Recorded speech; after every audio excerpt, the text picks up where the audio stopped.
Espaço Sorran de Terapia Holística. Curso livre EAD online de acupuntura em ginecologia e obstetrícia. Meus queridos, estamos iniciando o nosso módulo 2, onde nós vamos trabalhar agora o estudo da fisiologia feminina segundo a medicina tradicional chinesa. Mulher e MTC. É importante esse slide para a gente trabalhar a diferença de abordagem, de estudo, de entendimento da mulher segundo a medicina tradicional chinesa e organizar isso do ponto de vista ocidental também, né? Então a gente tem aqui um paradigma, a gente tem aqui, não seria bem um paradigma, a gente tem aqui um conflito social a ser trabalhado, a ser discutido aqui agora. Na medicina tradicional chinesa, a mulher é entendida do ponto de vista energético e do ponto de vista da tradição. E quando se fala em tradição, se fala também em tradição sociocultural. E isso já é um conflito quando a gente vai comparar, né, a visão, o entendimento da mulher na sociedade ocidental atual. A mulher e o homem são diferentes, biológico e energeticamente, socioculturalmente, segundo a medicina tradicional chinesa, que tem pouco mais de 5.000 anos de existência.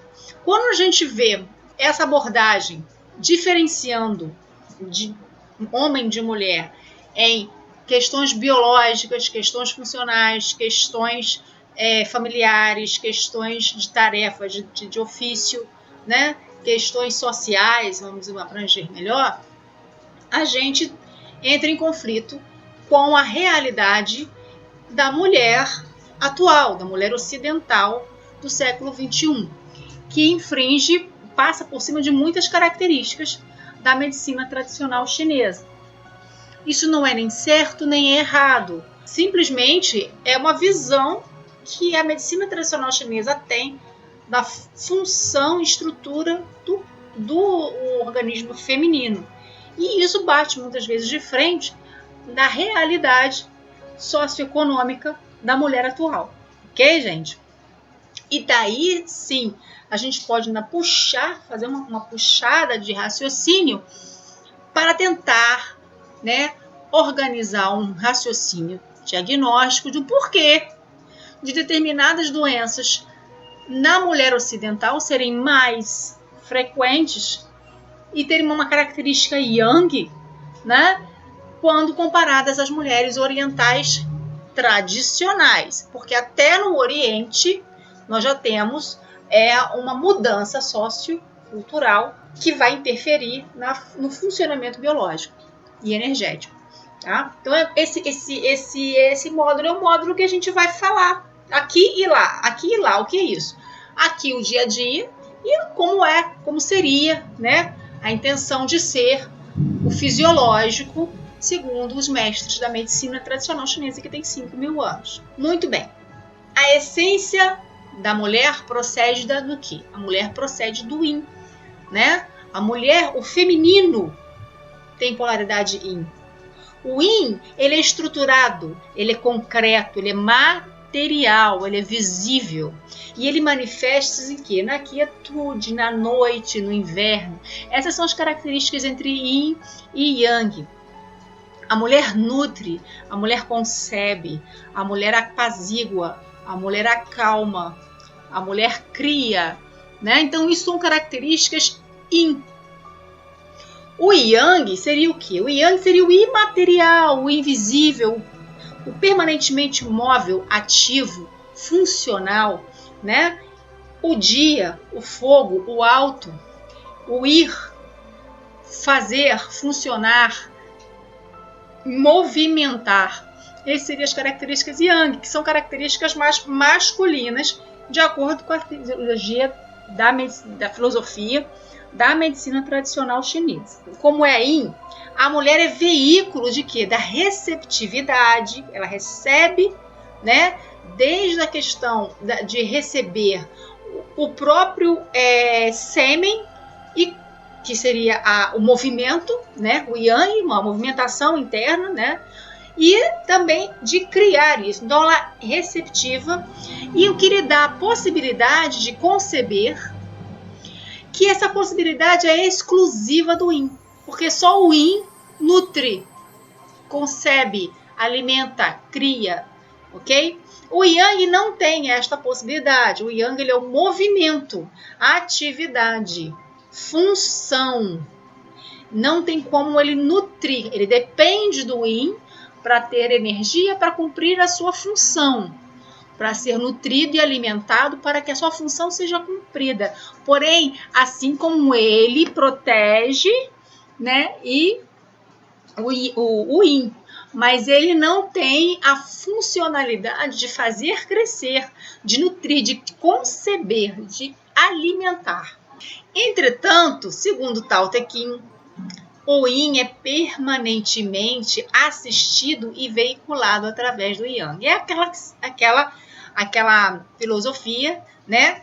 Entre yin e yang, nós temos a interdependência entre os dois elementos, entre o yin e o yang, não elementos, entre as duas polaridades, né? Yin e yang. Apesar de serem opostos, eles dependem entre si para a sua existência, um assessorando a função do outro. Os 3 estágios da energia. Para que eu consiga ter uma determinada função, uma determinada energia, eu vou precisar dos 2 elementos atuando juntos. Eu vou precisar, concomitantemente, da questão do vapor, da função, do movimento, da atividade do yang, associado à matéria, à nutrição, ao aporte, à receptividade do yin. Essas 2 energias, quando elas se complementam em determinados órgãos e vísceras, em determinados lugares do corpo, elas vão promover a energia específica daquele órgão e víscera. Então, falando do sistema reprodutor feminino, né, nós temos o útero, né, nós temos os ovários, as trompas, os anexos, nós temos as funções, função de menstruar, são funções, são atividades, né? Então eu tenho atividades ativas, eu tenho movimento para que ocorra uma determinada função.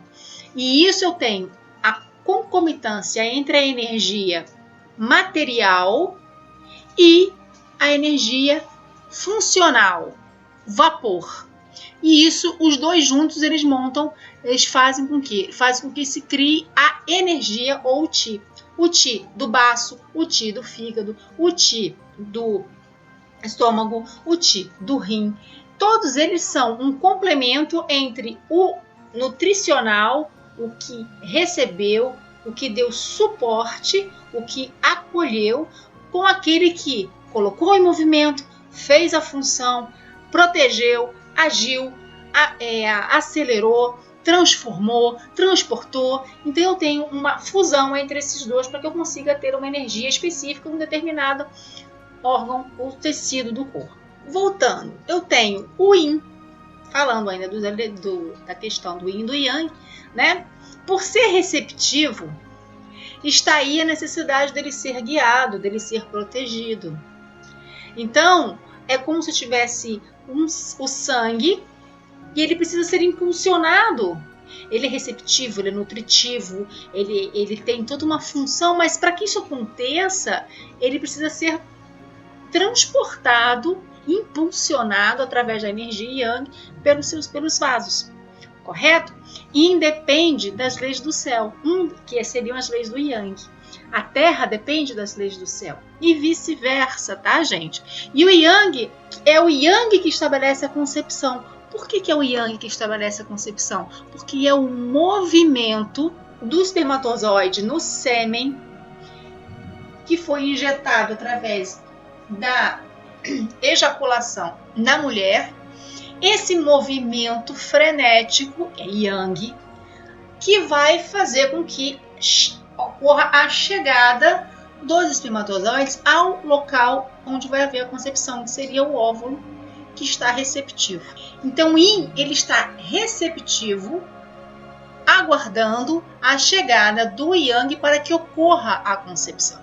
Então, eu tenho toda a fisiologia feminina que ela foi elaborada para receber o espermatozoide, e o óvulo que está todo preparado para ser concebido, para receber esse espermatozoide, e a questão Yang, que seria o movimento, desde o impulsionamento pela ejaculação, pela pressão da ejaculação, até o próprio movimento das caudas dos espermatozoides, dependendo da quantidade líquida de sêmen que veicule isso, né? Que até nisso a gente tem yin e yang, porque dentro do próprio sêmen contém espermatozoides, mas também contém um determinado fluido, um determinado líquido que propicia, que é receptivo e que propicia uma facilidade de locomoção para a função, ele dá suporte para a função de locomoção do espermatozoide. Né? Uma das funções do sêmen é a lubrificação, é a facilidade de que ele consiga navegar até o seu destino. Então, na MTC, a fisiologia feminina, né, a gente vai dar uma estudada falando das atividades fisiológicas femininas. Quais são? Eu tenho que estudar a menstruação, a gravidez, o parto, lactação e a lubrificação, que é importante para vários dessas funções, principalmente para a questão da concepção, né? Para o ato sexual é necessário que haja lubrificação.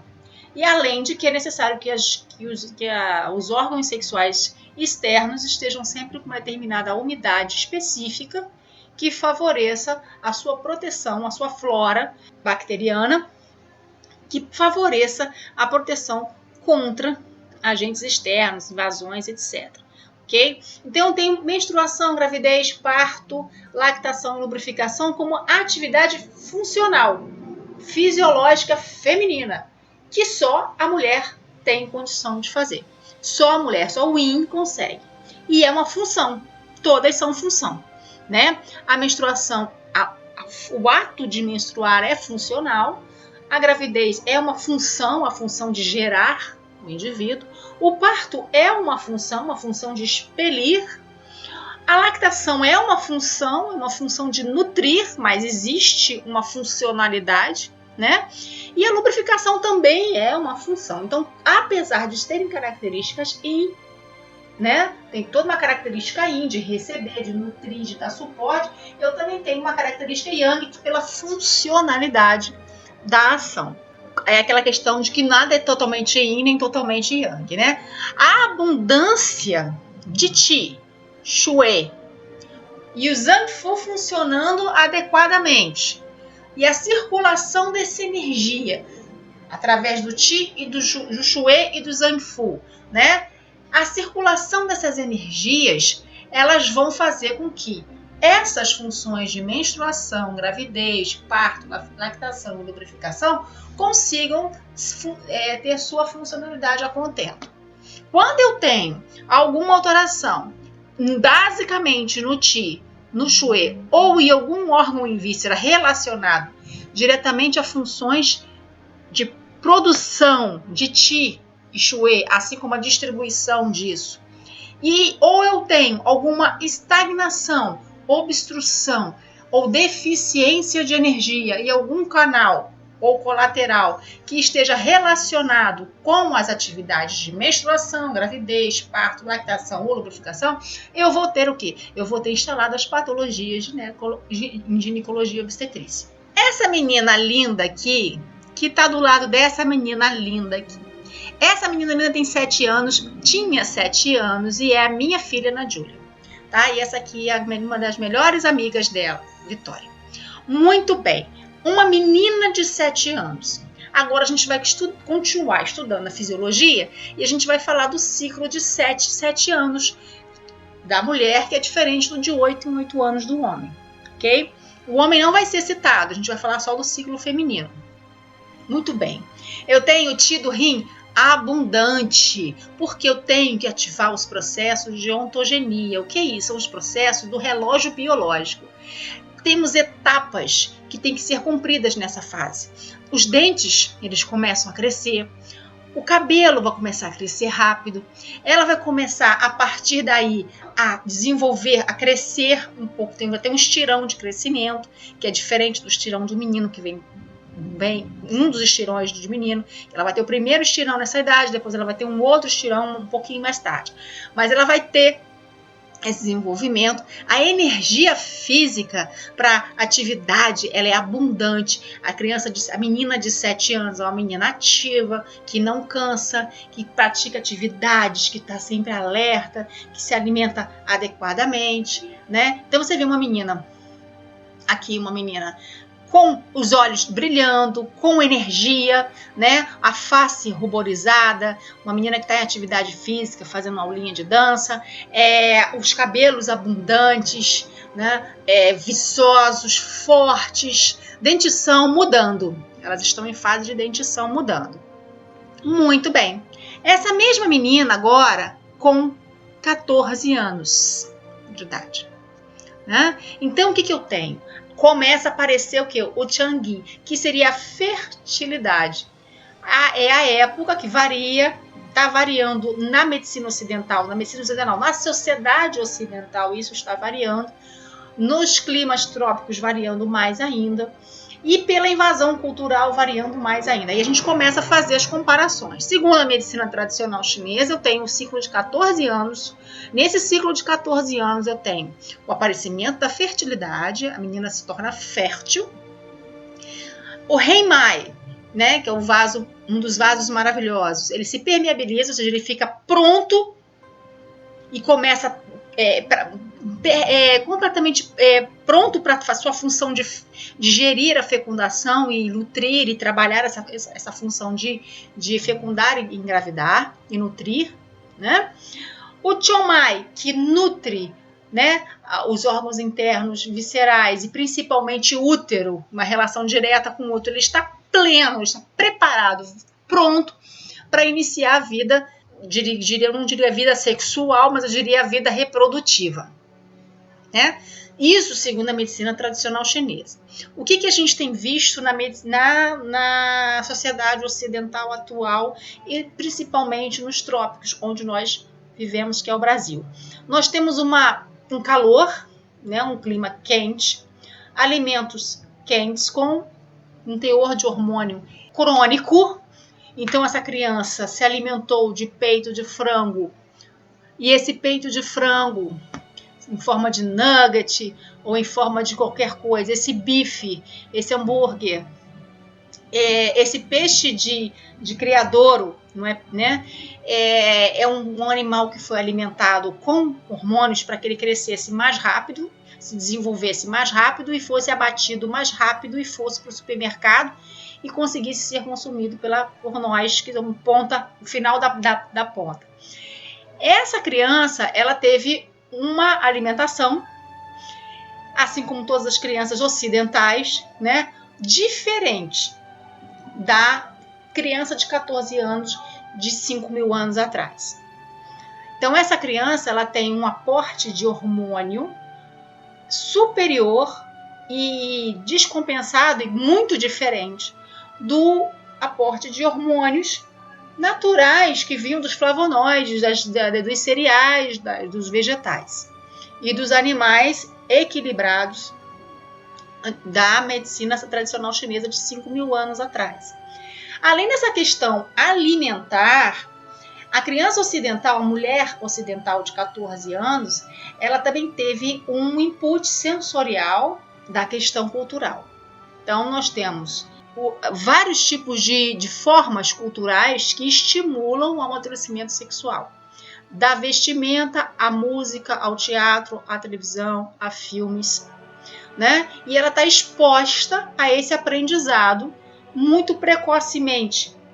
E essa exposição sensorial, que eu chamo de sensorial porque você vive no meio, é o ambiente, né, que faz você vivenciar essa questão, estimula sim os centros superiores da sexualidade. Então, o que a gente tem visto?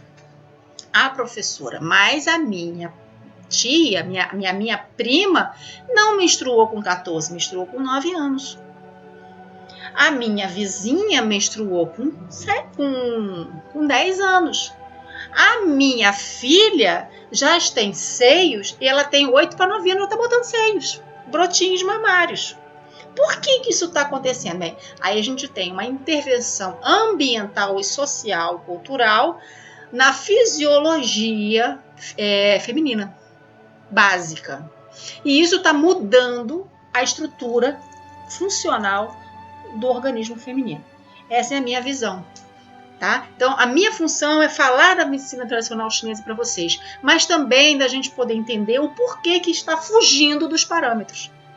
E uma das características disso são alimentos transgênicos, leite com hormônio, queijo com hormônio, hormônio nos alimentos todos gerais, né? Alguns conservantes, etc., que são estimulantes hormonais, excesso de leites de soja associados em cima, né? Que tem estrogênios no meio. A gente tem também a exposição cultural e social da vestimenta, da música, do teatro, da televisão, de todas as características sociais que acham que o belo, que o bonito, que o bacana é descer na boquinha da garrafa com 2 anos de idade. Isso é lindo, né? Pegar uma menininha com 2 anos, 3 anos de idade, botar um shortinho bem curtinho, ela sem calça, ou só de calcinha, ficar rebolando na boquinha da garrafa, e etc.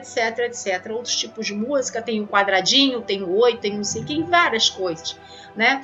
E você vê essas crianças cada vez mais se adultizando-se através da, eu chamo isso de infestação social, cultural, né? E isso pode ser bonito para a sociedade, mas está acelerando a fisiologia feminina.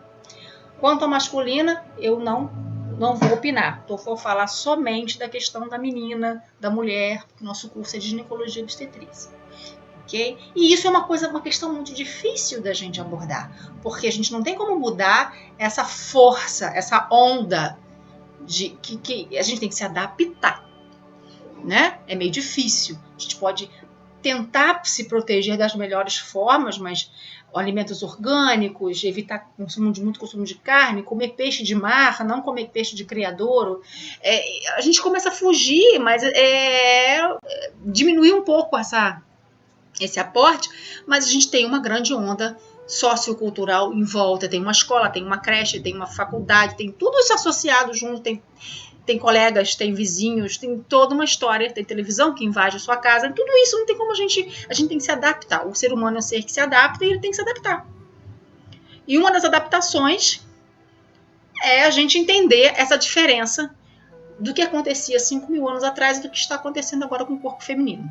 Aos 21 anos, o Qi dos rins está parado, porque ele está pleno, tá? Ele acumulou o que ele queria acumular, ele chegou num patamar de energia onde ele acumulou e ficou ali pleno e parado, ou seja, tô pronto, tô plena, tô parada. E nascem os últimos dentes, que são incisos. E a energia está focada, preparada para uma ação posterior, que seria a ação da própria fecundação. Aí eu botei essa menina, que é uma menina que tem muito bonita, né? E que é a imagem da saúde, uma mulher saudável, não só porque ela é sexy, mas ela faz o quê? Ela está em pleno vitalidade máxima do seu corpo, é uma mulher que instiga no sexo oposto a intenção, né? E essa é a questão, desde que a gente nasceu, por sermos mamíferos, os casais se escolhem pela compatibilidade fisiológica. Você vai ser uma boa mãe, esse vai ser um bom pai, esse vai ser um bom procriador, essa vai ser uma boa geradora. E aí o cara escolhe, o animal escolhe a fêmea que ele quer procriar, por ser que aquela fêmea é saudável, é forte, é guerreira, etc. E a mulher escolhe o homem da mesma forma. A leoa escolhe o leão da mesma forma. A gente não muda muito, a gente não varia muito do mundo animal, não. A gente vai seguindo, claro, com algumas modificações. Então eu tenho uma mulher bonita, forte, em pleno viço, né? Com músculos e ossos consolidados, com cabelo com a vitalidade máxima, com um corpo com vigor pleno, preparada. O melhor momento para ser mãe é a partir dos 27, 28 anos, onde você está em pleno vigor energético para ser uma boa gestora, né? Gerir bem essa criança. E aí a gente vai descendo, continuando o ciclo, a gente vai chegando nos 35 anos, descendo ou subindo, né? Depende do ponto de vista.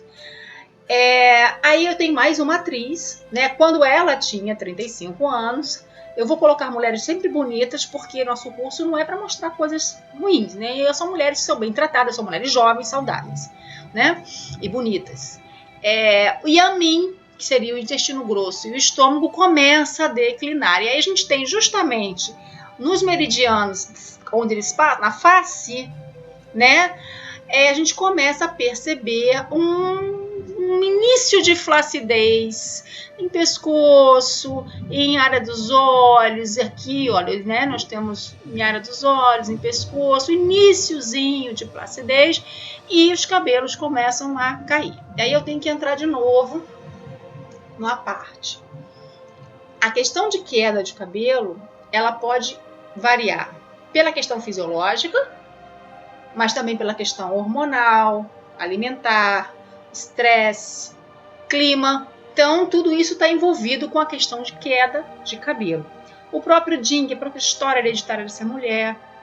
Então, a gente pode ter pessoas de 19 anos que estão com queda de cabelo por agressões externas, como progressivas, tinturas, alisamentos, enfim, exposição térmica muito forte, ou a gente pode também alimentar, hormonal, anticoncepcional, e estresse associado, medicações, antibióticos, quimioterápicos, enfim.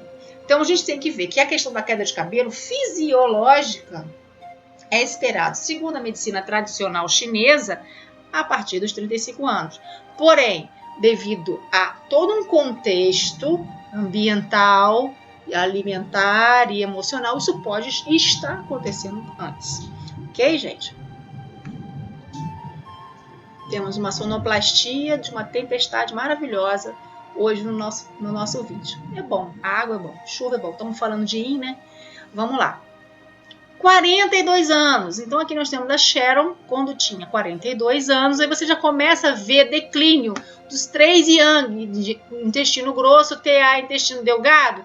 E aí você começa a ver as rugas verticais se instalando. Uma mulher bonita, saudável, com um olho brilhante, cuida dela, mas o tempo está mostrando, né? Existem mulheres com 42 anos piores, outras melhores, mas a gente está vendo aí o tempo se mostrando de uma forma natural e saudável.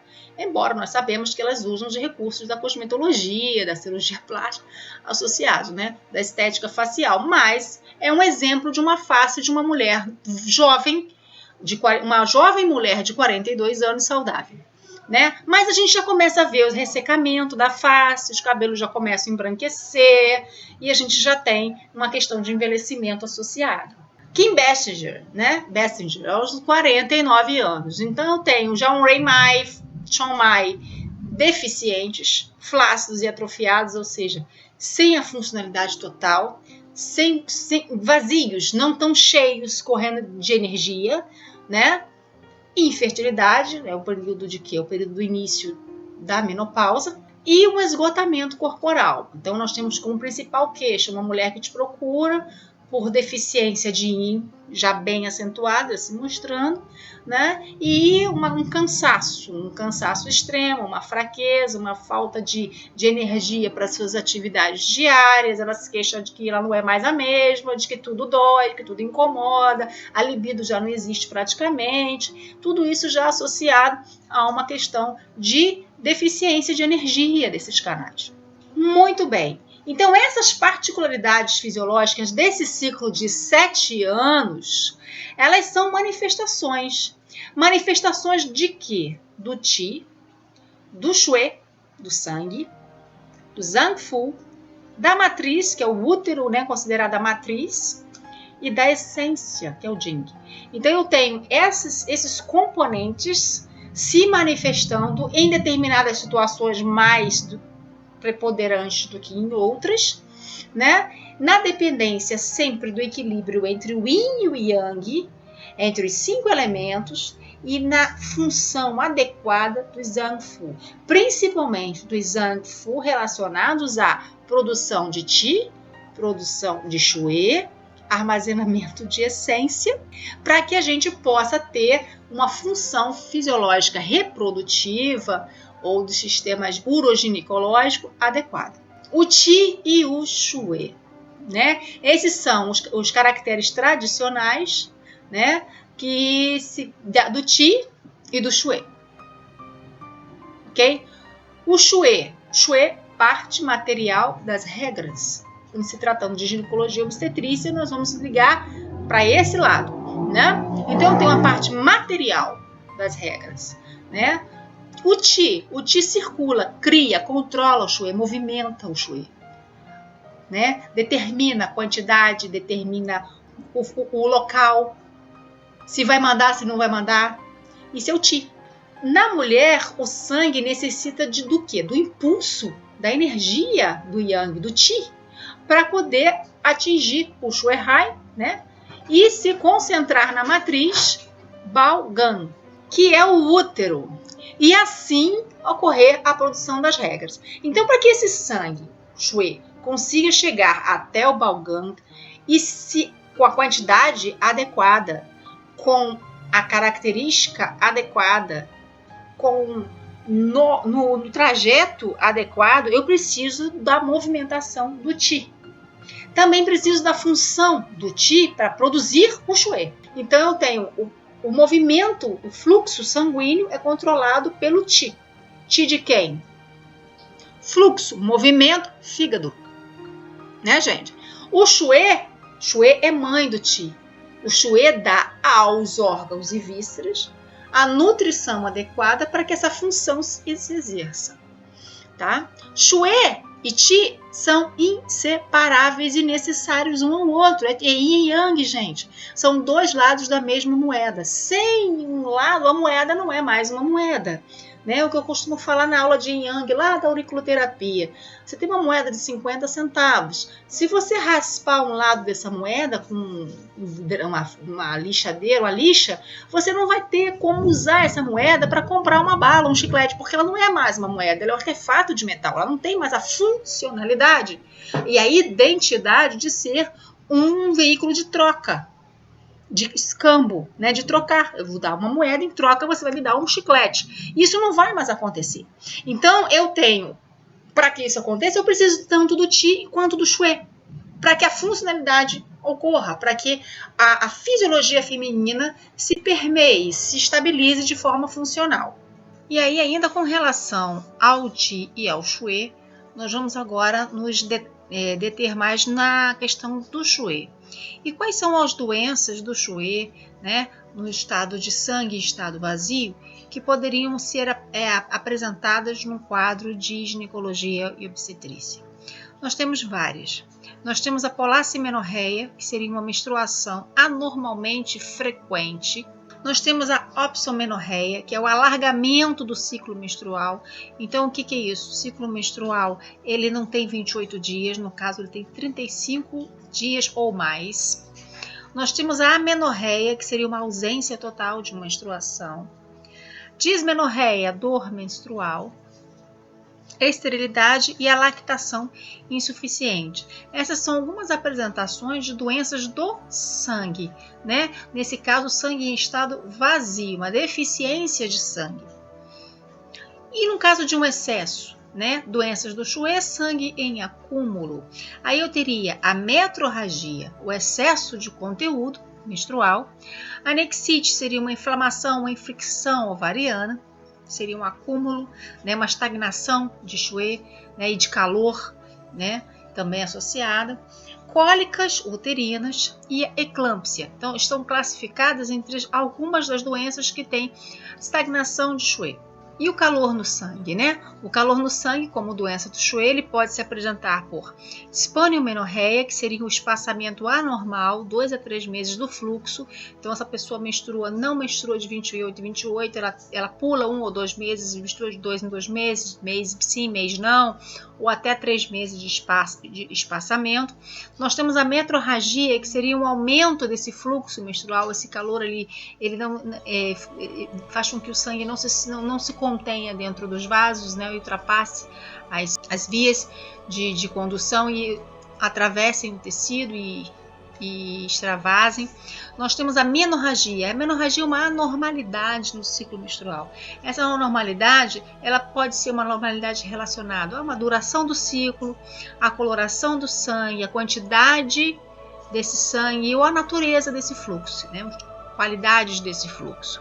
A perda do sangue durante a gravidez e febre pós-parto são condições de calor no sangue, associado a condições infecciosas, associado à estagnação, associado a vento interno. Isso a gente vai tirar onde? A gente vai tirar de acordo com a nossa avaliação global, né, do cliente, da paciente. Ainda falando do Chouet, do sangue, eu posso ter frio associado. Então, quando a gente tem um frio associado, a gente tem uma amenorreia, uma dismenorreia. Dismenorreia é dor, né? Dor à menstruação. Cólicas uterinas, né? Também são chamadas de dismenorreia. E dismenorreia, ela é a dor antes ou depois ou durante a menstruação. Aí a gente já falou do Chouet, né? A gente fez o Chouet estagnado, o Chouet vazio, o Chouet em excesso, o Chouet com calor. Agora a gente vai ver as relações do TI. Que situações que eu tenho disfunções do TI associadas, né? Então eu tenho doenças do TI. Então, primeiro, TI em estado vazio, uma deficiência forte de TI, uma grave deficiência de TI, pode levar a dispaneumenorreia, que seria o espaçamento anormal do fluxo menstrual, o fluxo menstrual. O TI não conseguiu mover a tempo adequadamente quantidade de sangue e fazer com que houvesse as contrações uterinas para expulsar, então ficou faltando TI para finalizar o serviço, então se espaçou mais. Eu tenho a menorragia, que é a diminuição desse fluxo menstrual, né? A gente não conseguiu chegar à quantidade adequada, não conseguiu mover, não conseguiu levar a quantidade necessária e pode estar associada também a uma deficiência de Chouet. Nada diz que não, pode sim, e muitas das vezes está. A perda de sangue durante a gravidez, onde o TI, principalmente o TI do baço, né, o TI do útero, o TI dos vasos maravilhosos, não consegue sustentar essa nutrição adequada do útero e não consegue manter o sangue dentro dos vasos. E aí a gente tem o extravasamento disso, tá? Quando a gente está indo em doença do TI, a gente vai passar pela estagnação do TI, né? E esse TI estagnado, ele pode ser estagnado decorrente de uma estagnação de uma energia de um determinado sangue ou complexo, ou seja, associada a vários sangues em estagnação, né? Ou do próprio local mesmo, onde você não conseguiu gerar uma energia para finalizar essa menstruação. Então eu tenho anisomenorreia, que são regras irregulares, né? E você não tem um TI adequado, o TI fica estagnado e você tem uma menstruação sem uma característica regular. Num momento você tem uma energia suficiente, no outro momento você não tem essa energia suficiente. Então você tem uma menstruação irregular, né? A polacimenorreia é uma menstruação anormalmente frequente, porque tem momentos que o TI não consegue sustentar o sangue dentro dos vasos e você perde, e tem momentos que o TI estagna e aquece, e esse calor pode promover também a saída do sangue dos vasos. Então eu tenho uma menstruação dolorosa, geralmente com dismenorreia, pode levar a amenorreia quando não se tem TI suficiente para deslocamento, produção, gerenciamento desse Chouet adequado, né? E a esterilidade propriamente dita. Quando a gente fala em esterilidade feminina, nós temos que falar um pouquinho da questão ocidental, né? Então eu tenho, para ser caracterizado esterilidade, eu tenho um problema hormonal. Então eu tenho uma produção inadequada de gonadoestimulinas. Isso leva a uma deficiência ou inexistência das vias genitais e trompa de falópio. Então eu tenho uma esterilidade genética. Aqui nessa questão, se eu tenho uma deficiência, inexistência de vias genitais ou trompas de Falópio, ou sejam, obstruções congênitas, ausência, agenesias, né? Doenças que você tenha um problema morfológico que está diretamente relacionado à questão hormonal, né? Que é a estimulação inadequada das gonadoestimulinas, eu tenho um problema de Jing associado, né? Eu tenho um problema de hereditariedade, um problema de essência, uma deficiência de Jing, né? E é um problema basicamente do rim, que é o órgão que sede do yin e yang, mas também é a sede da nossa essência pré-natal, né? Da nossa característica genética. E isso pode estar relacionado à qualidade da gravidez dessa mulher, ou seja, a gravidez onde ela era o feto, ou a determinados medicamentos associados, enfim, a tentativas de aborto. E aí a gente tem todas aquelas questões de avaliação de o que faz um feto ser desenvolvido com deficiência de Jing e o que isso pode promover no futuro. Então tem uma pessoa adulta que se encontra com uma deficiência de Jing, né? E é um trabalho muito mais complexo, porque você não tem condições com a acupuntura de você alterar as características hereditárias. Você não tem como mexer na morfologia, uma malformação, uma ausência de uma determinada parte ou total de um órgão. Aí você fica meio que preso nessa situação e você não tem como mudar isso. São umas fatos que a gente não tem como mudar. Eu tenho uma deficiência, assim, quando é uma deficiência ovariana, não promovendo o desenvolvimento folicular, levando à não produção e liberação dos ócitos, enfim, você tem uma deficiência, isso pode ser estimulado com a acupuntura. Você pode melhorar o Qi dessa região, você pode estimular essa região, você pode melhorar o Qi do rim, o Qi do baço pâncreas, né?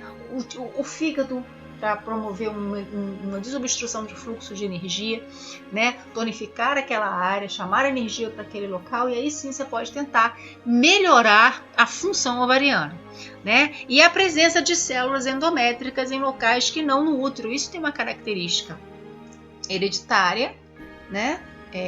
E tem uma característica, às vezes, da própria utilização de hormônios. Às vezes você tem infecções que cicatrizam com fibroses, e isso leva a uma produção de endometriose associada ou não. Então, tudo isso a gente tem que ver junto, né? Um ovário policístico não tratado ou um outro tipo de distúrbio que não tenha sido tratado na infância, pré-adolescência, ali na idade jovem, que venha ter ser evoluído com uma endometriose. Tem muito a ver com questão emocional. A endometriose é uma estagnação de Qi e de Shui tão extrema a ponto de você promover uma mucosidade no local, uma aderência, né? Não chega como se fosse uma massa, né? Uma mucosidade importante naquele local. Então, tudo isso a gente também tem como trabalhar. Inclusive, a minha paciente que me deu toda a inspiração para que eu estudasse mais afinco, que eu me dedicasse na área da acupuntura, na ginecologia e obstetrícia, era uma menina de 23 anos com uma endometriose severíssima, né? Gravíssima, com indicação cirúrgica para esterectomia pela gravidade do cercamento que essa endometriose fez, como se fosse um casulo, né, de bicho da seda no útero por fora, né, do útero dessa paciente, que praticamente inviabilizava qualquer tipo de gestação. Com tratamento médico ocidental, com oriental, associado à psicoterapia, né, a terapia ortomolecular, essa menina hoje tem um menino de 2 anos de idade. Então, quer dizer, ela conseguiu, né, o que muitos diriam que era impossível. Então, a gente tem sim como melhorar, mas vai depender muito da característica genética, da energia que essa pessoa tem para doar, para trabalhar, né, da característica emocional, da mudança interna.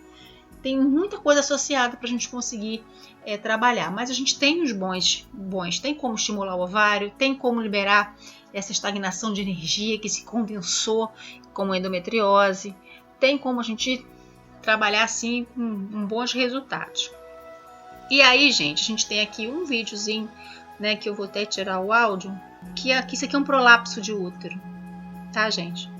Um prolapso de útero em vídeo, uma avaliação de um ginecologista, mostrando o prolapso de útero. Aqui tem a uretra da paciente, né?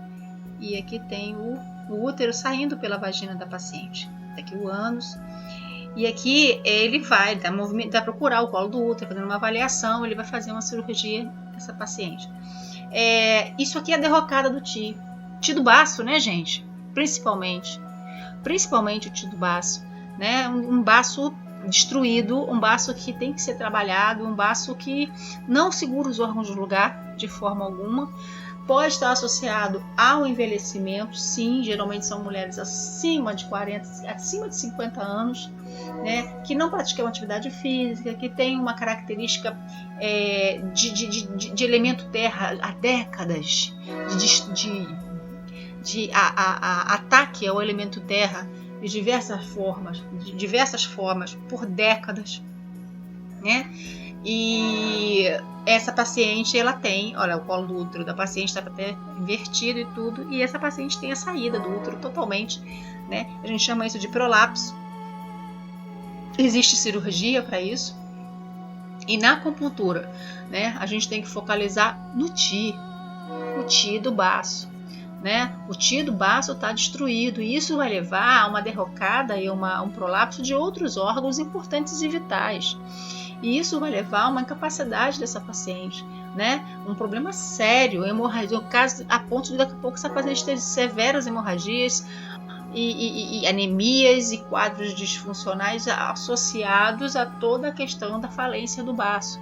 Assim, pensar que nós temos o elemento metal, que é filho, nós temos o elemento água, nós temos a produção de sangue, nós temos a produção de energia, nós temos a absorção dos alimentos, transformação, transporte. Tudo isso tem a ver com o TI do baço. Então é um paciente que precisa de trabalho de acupuntura, sim, uma estimulação absurda associada à fitoterapia, associado à moxa, né? E estímulos de musculares também para poder tentar conter essa deteriorização do sistema conjuntivo dessa paciente. Então vai fazer uns exercícios, vai fazer exercícios de controle e é claro que ela vai passar por uma cirurgia, né, para esterectomia e fechamento, né, com costura, com tela para poder não descer a vagina e os outros órgãos. Mas é importante mostrar ao nível que chega a deteriorização do baço quando tem a derrocada do seu TI. E a gente pode estimular isso com alimentos adequados, com a medicina com a terapia ortomolecular, com a questão da acupuntura e moxa, com a questão dos exercícios, assim que essa pessoa tiver condições de fazê-los, né? Da questão da organização emocional dessa pessoa também junto, tudo isso tem que ser trabalhado para que a gente não veja mais quadros tão tristes como esse. Muito bem, gente, e com isso a gente finalizou o módulo 2. A gente falou sobre a fisiologia feminina, a gente falou sobre a relação yin e yang de homem e mulher, a gente falou sobre a mulher atual e a mulher de 5.000 anos atrás, as fases dos 7 anos, né? E que a gente tem algumas alterações aí nessas fases, alterações essas relacionadas a conteúdo sociocultural, a conteúdo alimentar, a mudança de padrões alimentares, de estilos de vida, né? Associado a todos esses ciclos, ainda tem um componente emocional, né? O calor interno vindo do fígado, né? Por conta de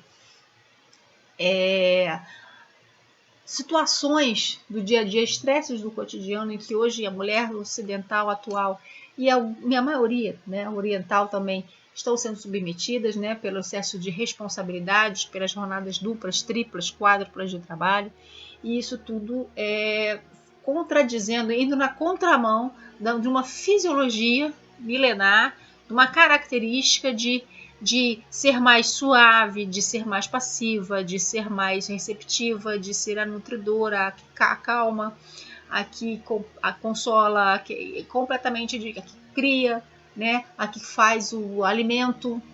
E na realidade isso está sendo meio que substituído por uma equiparação de trabalho entre homem e mulher na questão da civilização ocidental, e a mulher está alterando aos pouquinhos os seus padrões fisiológicos, apresentando às vezes distúrbios e características típicas masculinas, mas que não se apresentavam há 5.000 anos atrás, mas que hoje em dia a gente está vendo por questões de mudança desses padrões. E cabe a nós, terapeutas, acupunturistas, identificar isso, entender por que isso está acontecendo e tratar, né, da melhor forma possível, e não exigir ali no pé da letra que a pessoa volte aos padrões, né, de vida antiga, porque isso é humanamente impossível no momento atual. Ok, gente? Muito obrigado. Até o próximo vídeo, tá? A gente vai continuar nosso trabalho, temos muita estrada pela frente.